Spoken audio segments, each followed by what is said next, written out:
နောက်တစ်ခုကျတော့ကျွန်တော်အခုပြပြမှာကြာကျွန်တော်တို့ဒီ YouTube သုံးချင်တယ်ကျွန်တော်တို့ဒီပုံမှာ YouTube မရှိဘူးတချို့က Firefox ရှိလို့ရှိရင်ဒီထဲကနေဝင်ပြီး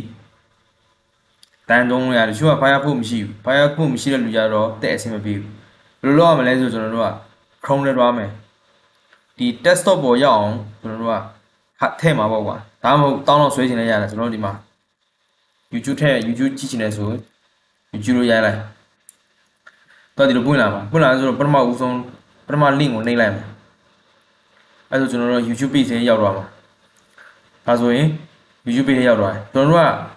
ဒီတိုင်းသုံးအဆင်မပြေဘူးဒီမှာ shortcut copy သုံးချင်တယ်ဆိုကျွန်တော်တို့ကဒီပေါ်က3ခုကိုနှိပ်ပြရမှာနှိပ်ပြီးလို့ရှိရင်ကျွန်တော်တို့ကဒီမှာကျွန်တော်တို့ကဒီမှာ share case save and share ဒီထဲကနေတွားမယ်တွားပြီးလို့ရှိရင်ဒီမှာ YouTube ကို install လုပ်မလား install လုပ်ရင်ကျွန်တော်တို့ကဒီမှာ install YouTube install မလုပ်ရင် shortcut ပဲခေါ်မှာဒီ desktop ပေါ်မှာဒီလိုဒီတိုင်း shortcut ခေါ်ချင်တယ်ဆိုရင်ဒီမှာကျွန်တော်တို့ create shortcut နေလိုက်လို့ရှိရင်ဒီ YouTube က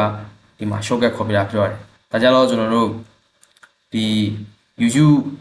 သုံးလို့အဆင်မပြေတဲ့လူတွေအတွက်ပေါ့ကွာ Firefox ရှိလို့ရှိရင် Firefox ထဲကနေတွားပြီးသုံးလို့ရတယ် Firefox မရှိလို့ရှိရင် Chrome ထဲကနေမှကျွန်တော်တို့ shortcut ခေါ်အပြင်ကိုထုတ်လို့ရပါတယ်ဒါကျွန်တော်တို့ YouTube